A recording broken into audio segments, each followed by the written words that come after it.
সুমেরীয় ও ব্যাবিলনীয় সভ্যতায় এক নয়, কিন্তু পরস্পর সম্পর্কিত। প্রিয় শিক্ষার্থী ও জ্ঞান পিপাসু বন্ধুরা, আপনি কি জানেন পৃথিবীর প্রথম শহর রাষ্ট্র কোথায় গড়ে উঠেছিল আর সবচেয়ে প্রাচীন আইনের জন্ম কোথায়? আজ জানবেন সেই দুই মহান সভ্যতার কথা, সুমেরীয় ও ব্যাবিলনীয় সভ্যতা। প্রথমেই আসি সুমেরীয় সভ্যতায়। এটি গড়ে ওঠে আজ থেকে প্রায় ৬,০০০ বছর আগে টাইগ্রিস ও ইউফ্রেটিস নদীর দক্ষিণে বর্তমান ইরাকের মাটিতে।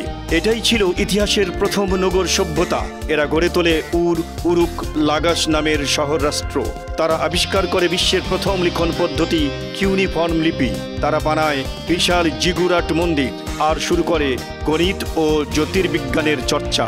এবার আসি ব্যাবিলনীয় সভ্যতার কথায়। সুমেরীয়দের পরে খ্রিস্টপূর্ব ২০৫০ নাগাদ গড়ে ওঠে। এ সভ্যতার সবচেয়ে বিখ্যাত শাসক ছিলেন হাম্মুরাবি। তিনি তৈরি করেন পৃথিবীর প্রাচীনতম লিখিত আইন হাম্মুরাবির বিধি, চোখের বদলে চোখ, দাঁতের বদলে দাঁত।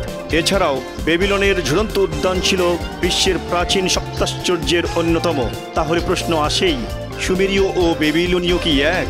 না, তারা এক নয়। সুমেরীয়রা ছিল পথ প্রদর্শক, আর ব্যাবিলনীয়রা তাদের জ্ঞান ও সংস্কৃতিকে আরও বিস্তার ঘটায়। তারা ছিল একই মাটির উত্তরসূরি, কিন্তু আলাদা আলাদা মহাসভ্যতা।